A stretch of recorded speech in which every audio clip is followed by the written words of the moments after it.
Kalau tadi Bang Dik bercerita murid, bahkan guru mursyid, kok bisa terjebak di situ? Itu yang disebut oleh Imam Ibn Ruslan. Apa kata beliau? Kulluka syirkun. Semua yang kamu fikirkan itu syirik.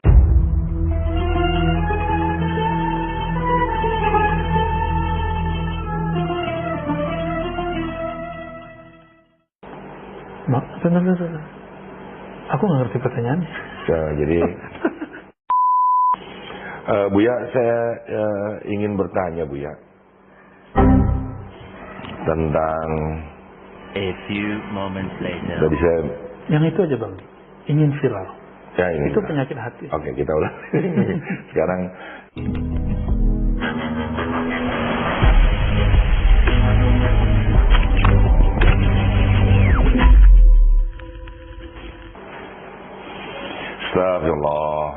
Astagfirullahaladzim. Bismillahirrahmanirrahim. Assalamualaikum warahmatullahi wabarakatuh. Waalaikumsalam. Segala puji bagi Allah Tuhan semesta alam yang menciptakan kerinduan karena kita jatuh cinta pada yang baik tentunya. Kita pasti rindu karena podcast Rumi Cafe ini lama sekali tidak berjumpa. Saat kita tidak berjumpa, kita saling memaafkan dan saling mendoakan. Siapa yang mengajarkan itu? Ya, benar. Baginda Nabi besar Muhammad SAW. Mudah-mudahan kita ini semuanya mendapatkan syafaat dari beliau. Dan sahabat, inilah saat yang kita nantikan perjumpaan kita dengan guru kita, Buya Al-Aziz Hasim. Ya. Apa kabar Buya? Assalamualaikum warahmatullahi wabarakatuh. Waalaikumsalam warahmatullahi wabarakatuh. Baik. Teman-teman jangan lupa, ini kita sudah dapat baju yang luar biasa dari review. Buya juga begitu ya, Ref? Jadi kita tidak usah repot-repot kalau mau syuting ya. Tapi jangan lupa kita dikasih dukungan, subscribe, share, like, and comment. Tema kita kali ini Buya sangat saya butuhkan karena lagi dekat begitu tanpa jarak dengan teman-teman sekitar, yaitu yang berjatuhan gugur di jalan Tuhan. Ya. Sahabat Rumi Cafe, ada orang sadar dia sedang digoda oleh perempuan. Dia cepat-cepat sadar dan meninggalkannya. Ada yang sadar dengan kemewahan, keduniaan, jabatan. Tapi ada loh, ini sulit banget menerkanya. Apakah ini godaan atau ini emang naik kelas? Ketika dia dicoba dengan ilmu, apalagi ilmu agama. Bukan dia rendah hati, jadi merasa bahwa dia jauh lebih baik. Ngeri sekali nih Bu ya. Bahkan dia membandingkan dengan guru-gurunya. Guru malah gak ada apa-apanya. Guru gua ini sekarang guru sejati. Ini model penyakit apa nih Bu ya, yang mengarah kepada spiritual, yang akut nih. Ya. Baik, bismillahirrahmanirrahim. Alhamdulillah wassalatu wassalamu ala rasulillah wa ba'du. Bang Dik dan sahabat-sahabat Rumi, penyakit hati itu sebenarnya hati tidak ada penyakit, tapi hati itu digurugoti oleh apa yang kita sebut dengan nafs jiwa. Imam Ghazali sangat concern dalam bab ini, dan beliau ulama yang paling banyak membicarakan ini, sampai membicarakannya satu jilid besar untuk detail penyakitnya, lalu jilid yang kedua detail untuk mengobatinya. Buku apa itu Bu ya? Ihya Ulumuddin. Menghidupkan ilmu-ilmu keagamaan. Dan kitab ini 4 jilid. Memang Imam yang 3-4-nya? 1-2. Kan 1-2 penyakitnya, 2 obatnya, 3-4. Dia 3-4. 3 dan 4. 1 dan 2 lebih kepada akidah, lalu rahasia-rahasia syariat. Jadi orang beribadah itu kenapa tidak serius? Karena tidak mengerti rahasianya. Lalu setelah orang beribadah itu belum selesai, nanti ibadah itu akan dirusak. Apa yang merusak? Jiwa yang terpenyakit, yang menggerogoti kolbu.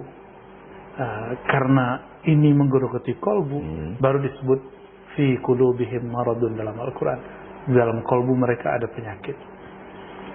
Jadi kalau ada ilmu anatomi tubuh, ini ada anatomi diri manusia. hakikat manusia itu ada yang terdiri dari tubuh, ada yang disebut dengan jiwa, nafs, ada yang disebut dengan kolbu, ada yang disebut dengan ruh. Kolbu juga bisa dirusak. Apabila nafs si jiwa ini berpenyakit, dia akan menutup kolbu. Ini yang disebut dengan terhijab. Terhijab. Apa yang menutupinya adalah yang kita sering sebut dengan penyakit hati itu. Penyakit hati lain dengan penyakit badan, Bang Dik, tapi ada kemiripan. Misalnya, Bang Dik kalau lagi sakit, badannya meriang, demam, lalu saya hidangkan makanan yang Bang Dik suka, itu Bang Dik nggak mau. Ya. Bang Dik sukanya apa? Mie ayam. Mie ayam mulu. Mie ayam oke. Karena mie ayam Bang Dik itu enak sekali. Itu saya hidangkan, Bang Dik pasti nggak mau makan. Kenapa? Ya, betul. Badannya sakit. Zikir, sholat, sholawat, riyadhah, mujahadah itu makanan kolbu. Tapi ketika dihidangkan kepada kolbu yang berpenyakit, dia nggak akan mau. Dia akan muntah-muntah. Sama halnya seperti itu. Jadi cara cek tubuh kita, diri kita ada sesuatu, ya coba suruh dia silaturahim, dia mau nggak? Maukah dia duduk bersama kawan-kawannya? Maukah dia merendahkan sedikit egonya? Ya Allah. Maukah dia duduk, merendahkan ego itu bisa dengan berarti menghadiri majelis kawannya. Oke, sebentar dulu, Pak. Ini menarik sekali sahabat, karena ini dalam keseharian kita terjadi.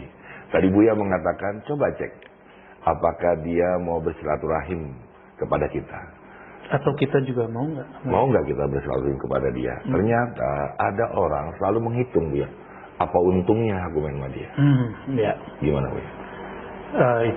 Itu abna'ud dunya, kata Imam Ghazali. Itu orang bukan yang terlahir untuk dunia, untuk akhirat, tapi dia anak dunia. Dia disebut abna'ud dunya, orang cinta dunia. Orang cinta dunia. Buya, sebelum kita masuk ke penyakit-penyakit, Buya. Tadi Buya bilang, kenapa ada orang sholat tidak serius? Karena dia tidak tahu rahasianya. Ini menarik sekali. Pelan-pelan ya, Buya. Gimana kalau kita mulai dari wudu dulu lah sebenarnya? Yang simpel-simpel aja. Simpel sekali bahwa salah satu penyakit hati yang dibersihkan melalui wudu adalah ghaflah, kelalaian. Jadi kata Imam Mu'ta'ilah, lalai itu adalah hadasnya jiwa. Bagaimana cara membersihkannya? Zahirnya berwudu. Zahirnya berwudu. Batinnya mengingat Allah, bertobat kepada Allah. Bertobat Allah. Perlu ada doa di situ. Iya, dalam hati saja. Dalam hati, walaupun pakai bahasa ibu. Iya, boleh. Allah kan mengerti semua bahasa. Ya, mulai dari wudu. Yang penting sholatnya jangan pakai bahasa Sunda. Ya, sholatnya tetap pakai bahasa. Oke, rahasia sholat itu sendiri. Karena ada orang bilang sholat itu kewajiban, mari kita gugurkan. Tidak. Ada yang bilang itu kebutuhan, maka mereka harus melakukan. Kurang. Tapi ada perjumpaan kekasih dengan kekasih. Gimana Ya. itu? Allah itu memerintahkan apapun. Itu sebenarnya kemaslahatan hamba. Namun yang diuji, apakah dia kepada Allah itu bertransaksi atau dia sedang interaksi kepatuhan. Oh iya, kepatuhan. Ya. Apakah dia sedang patuh atau dia sedang bertransaksi dengan Tuhan? Allah maunya kita ini patuh. Orang yang disebut patuh itu hamba. Nah, namun banyak orang mengatakan sholat itu kebutuhan, oke, itu sudah benar tapi separuh. Kenapa saya sebut separuh? Karena nanti ada masa dia nggak merasa butuh dengan sholat. Lalu dia nggak sholat. Tapi sholat itu bukan hanya kebutuhan. Kebutuhan itu bahasa Arabnya masih syahwat. Seperti saya ada syahwat dalam sholat saya. Saya ada keperluan kepada Allah lalu saya sholat. Betul ada ayat Ista'inu bis-sabri was-shalah. Kalau minta tolong dengan sabar dan sholat. Ya. Tapi bukan itu. Tujuan sholat bukan itu. Aqimis sholata lidzikri. Kalau kamu sholat, sholatlah untuk mengingat aku. Nah, kepatuhan si hamba, dia sholat hanya untuk mengingat Allah. Itu obat penyakit kolbu nanti. Berkaitan dengan kajian ini. Oke. Rahasia sujud. Sujud itu tidak lebih daripada merendahkan ego, karena ego semua manusia itu ada di kepala dia. Ketika dia sujud, jika benar dia sujud, maka egonya akan setara dengan kakinya. Itulah yang membuat kita tidak meninggi kepada siapapun. Oke. Salam, banyak orang melihat salam itu mengartikan melihat malaikat di kanan kiri. Ada yang mengartikan lihat tetanggamu kanan kiri sandang papan apakah sudah terpenuhi. Apa rahasia salam? Itu mungkin barangkali hikmah salam. Hikmah salam. Hikmah Sesungguhnya salam. Tujuan salam itu, assalam itu ismun min asma'illah. Assalam itu nama Allah, yang berarti terbebas dari aib, ya, dan menutupi dari semua keburukan-keburukan, kekurangan-kekurangan, kesusahan-kesusahan. Maka orang yang menebar salam, dia tidak hanya menebar senyum, tapi juga berbagi apa yang dia bisa berbagi. Ya. Terakhir di bab sholat ini, rahasia doa setelah sholat. Ada orang main pergi aja. Saya sekarang malah buruk nih Bu ya. Saya memandang orang yang sholatnya baik itu setelah sholat. Ya, ya. Dalam hadis yang hasan dinukil oleh Imam Ibnu Hajar disebutkan bahwa salah satu tempat atau waktu yang mustajab adalah ba'da kulli maktubah. Ya, Nabi SAW mengajarkan berdoa setelah selesai sholat, sholat wajib. Ya. Itu sangat dianjurkan. Namun perdebatannya adalah apakah sendiri-sendiri atau berjamaah. Nah, itu kembali ke persoalan fikih, kita tidak akan masuk ke sana. Jadi doa masuk ke bab permintaan atau memuji Allah. Yang pasti doa mukhul ibadah. Doa itu otak atau inti dari ibadah. Ibadah itu penghambaan diri yang total kepada Allah. Maka di saat saya beribadah, saya sedang menjadi hamba. Saya sedang memerankan sebagai hamba. Jelas ya. Rumi Cafe dan juga teman-teman yang mau belajar Islam, yang belum berislam, bahwa sebenarnya dalam sholat itu tidak ada membuat mereka tuh jadi angkuh, sombong, dan lain-lain. Tapi gimana ya Bu ya, orang yang selalu sholat di dalam masjid, pergi ke masjid 5 waktu, dia lalu merasa jauh lebih baik ibadahnya daripada orang yang tidak melakukan hal itu. Nah, itu yang disebut orang-orang yang gugur di tengah jalan. Nah, ini kita boleh masuk dulu. Ya. Ya kenapa Bu ya? Kan nggak ada babnya tadi Bu ya ceritakan bahwa dia harus lebih baik merasa. Berarti gagal menjadi hamba. Karena orang yang sudah sujud itu sudah nggak sibuk lagi dengan aib orang lain. Aib orang ya. Ya, saya tidak akan sempat lagi membicarakan kelemahan orang lain kalau sudah ruku dan sujud. Oke.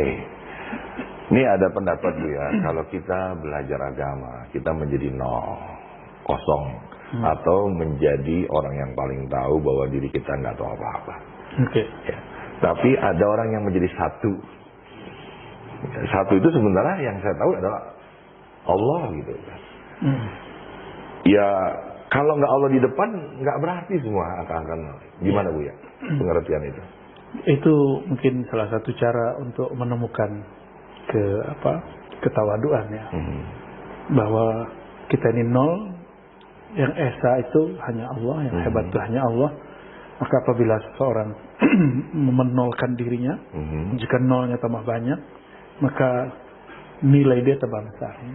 Karena di depannya pasti satu. Kalau dia baru satu menolkan dirinya, nilai dia baru 10. Jika 2 kali menolkan dirinya, nilainya 100, dan seterusnya 1000, 10.000, dan selanjutnya.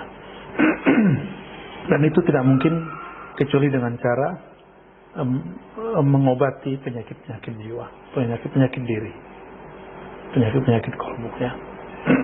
Sahabat saya memperhatikan guru saya, Buya Razi Azim. Ada orang datang ke tempat beliau membawa gurunya. Gurunya tentu sangat dia banggakan. Tapi apa yang saya lihat sahabat, gurunya itu dicium tangannya oleh Buya. Tahu nggak? Tidak sederhana itu sebenarnya. Buya ini kan juga berilmu gitu ya. Respect sama orang, respon sama orang. Tapi di balik itu, tuh lihat guru lo, dia cium tangan sama guru gue. Kadang-kadang itu suka ada yang begitu sebutan gimana Bu ya? Apakah kita menjadi rusak karena itu?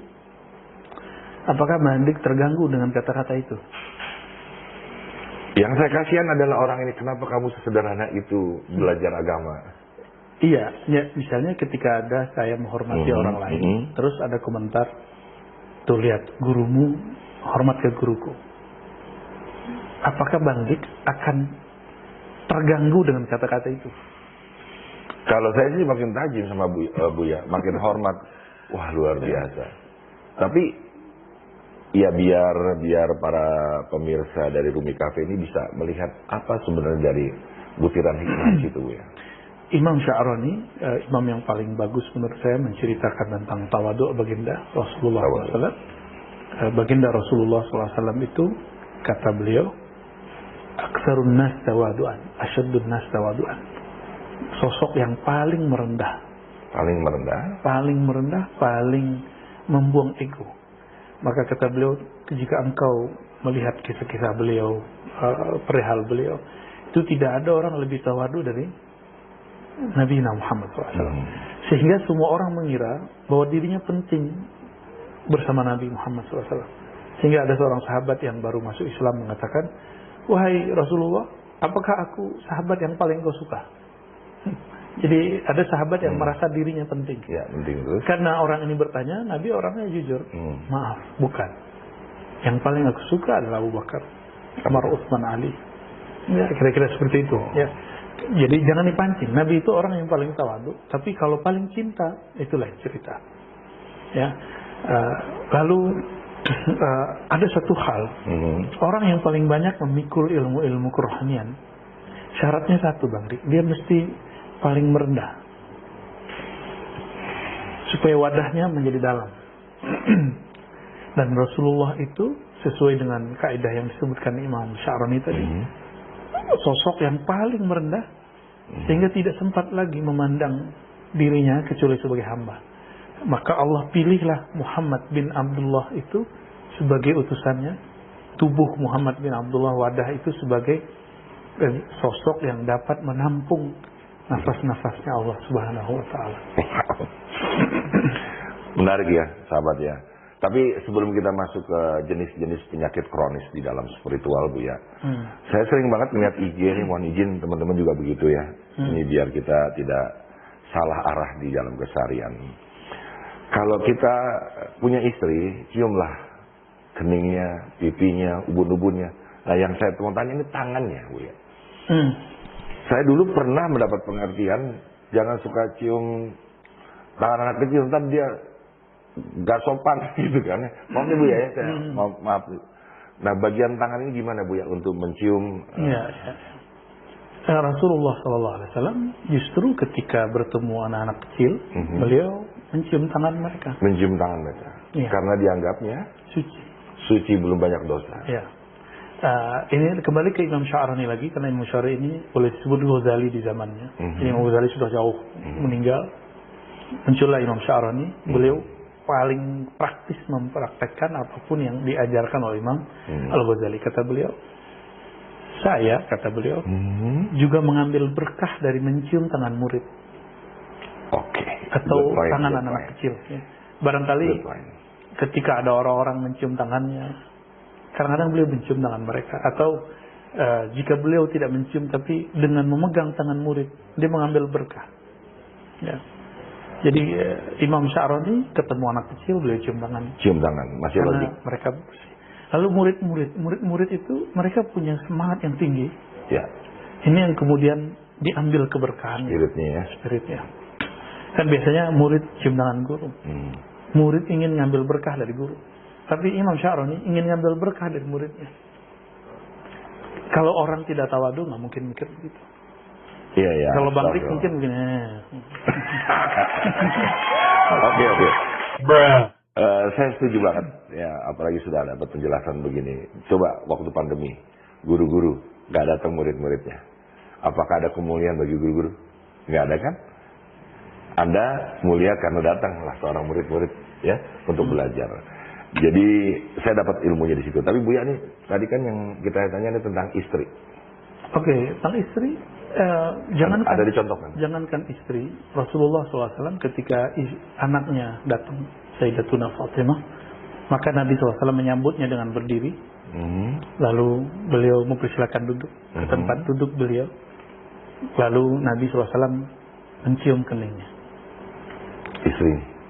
Anaknya juga? Apalagi istrinya. Wow. Apalagi istrinya. Jadi Rasulullah SAW sangat penyayang kepada istrinya, kepada anak-anaknya, sehingga ada seorang laki-laki yang punya anak banyak melihat Nabi mencium cucunya, itu kaget. Wahai Rasulullah, aku punya anak 10, nggak pernah aku cium satu. Anaknya pun nggak pernah dia cium. Mungkin istrinya juga dia hanya sentuh ketika dia mau, tapi ketika hari-harian tidak ada kasih sayang dia ekspresikan. Rasulullah itu orang yang wadud, yang sangat penyayang.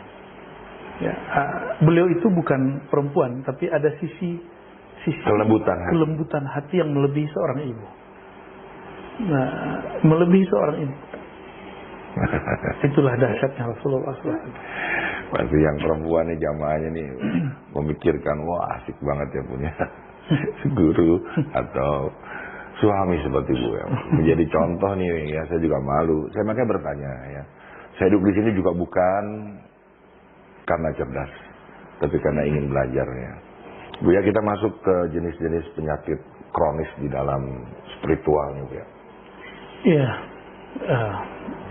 Mengambil ilmu dari hamba Allah kekasih Allah Al-Imam Abu Hamid Al-Ghazali, karena manhaj tasawuf kita, tasawuf Imam Ghazali, karena beliau Allah izinkan mewarisi dan menata dengan baik data-data tentang ilmu rohani yang Rasulullah SAW ajarkan di dalam kitab-kitab beliau dan melalui guru-guru kita yang sudah mengajarkan.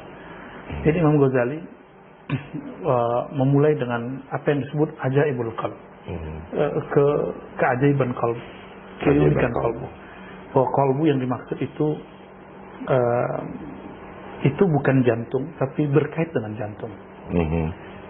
Kita menyebutnya dalam ilmu thariqah dengan latifah qalbiyah. Tapi latifah qalbiyah itu ada pada nafs, jiwa. Pada nafs. Ya. Latifah ini berkait dengan yang kita sebut qalbu. Apa yang mainkannya? Itulah yang Imam Ghazali sebut zauq. Zauq itu rasa.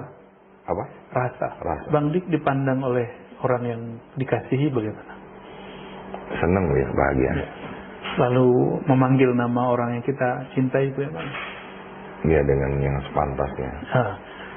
Qalbu itu adalah tempat adanya rasa itu. Rasa kita rindu, rasa kita cinta, sayang, itu di situ. Di qalbu itu. Qalbu. Tapi dia bukan di sini, namun berkait dengan tempat itu. Oleh karenanya, para ulama-ulama kita dulu apabila riyadhah, latihan rohani dan mujahadah, mereka mengajarkan titik itu sebagai tempat berzikir. Oke, sebentar. Jadi qalbu itu mestinya tempat Allah saja, atau di luar itu di hati itu kepada sesama, apa itu masuk bareng-bareng Bu ya?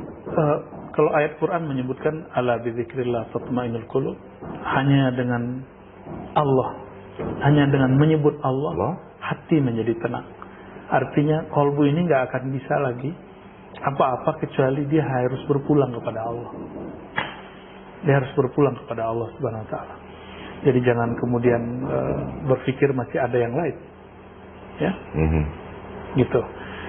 Lalu yang mengganggu dia apa? Ini yang kita sebut nafs. Satu lapisan dalam diri kita yang disebut jiwa. Jiwa inilah yang berpenyakit. Itu yang tadi Buya bilang akan menutupi qalbu. Dia itu contoh paling sederhana. Apabila orang memandang dirinya sesuatu, apakah sesuatu itu berbentuk ilmu, maka dia merasa alim. Dia murid, maka dia merasa dirinya punya riyadhah amalan, punya thariqah banyak, lama berkhidmat kepada gurunya, dia merasa sesuatu. Lalu apakah dia seorang yang punya pengaruh di masyarakat, jabatankah, atau nasabkah, ataukah bangsawankah, atau dia seorang politisikah, terserah. selama dia memandang dirinya sesuatu, maka di saat itulah muncul satu penyakit namanya kibr. Kibr itu kita terjemahkan sombong. Bukan merasa, sombong. Iya, kesombongan itu. Sikapnya disebut dengan mutakabbir, takabur. Orangnya itu disebut takabur. Itu kibr itu di mata Allah dosanya besar, Bu. Itu dosanya syaitan. Syaitan itu ketika melihat sosok baginda Nabi Adam, beliau mengatakan ana khairum minhu. Saya lebih baik dari dia. Karena dia merasa sesuatu. Oke Bu ya, menarik. Aku ingin lebih dalam lagi tentang ada artis nyumbang, diliput oleh infotainment, disiarkan, ditonton oleh ribuan jutaan pemirsa. Dia mengatakan gini, sombong itu orang, ria, gue juga bisa. Sombongnya itu artis, kala itu sudah membantu 1.000 orang paling tidak. Tapi ada lagi yang bilang gini, gue juga bisa. Dia merasa, tidak sombong, merasa. Jadi merasa itu mau sombong gimana, Bu? Artis itu dikedepankan ketika memberi donasi itu supaya merangsang orang lain yang mungkin lebih baik dari dia atau sama dengan dia, untuk berbagi. Jadi ketika ada orang yang tadi berbicara, gue juga bisa, lebih baik dari itu, berarti munculnya si artis ini berhasil. Justru berhasil. Itu yang disebut di dalam Al-Quran tentang bersedekah dengan terang-terangan. Namun dengan bersedekah diam-diam, jika hati kita belum oke, itu lebih baik. Wa in tukhfuha, jika kamu menyembunyikan sedekahmu, itu lebih baik. Kata Imam Ghazali, kapan kita berdonasi itu dinyatakan apabila itu dapat merangsang orang lain dan hatimu selamat. Nah, tapi jika itu tidak merangsang orang dan tidak membuat hatimu selamat, justru kamu ria, maka sebaiknya maka sebaiknya yang tadi tukhfuha, kamu menyembunyikan. Ya. Adapun komentar yang tadi, itu sombong orang tuh ria. Gue juga bisa. Kalimatnya harusnya gue juga bisa itu. Kalimat dia tuduh orang ria jangan katakan itu.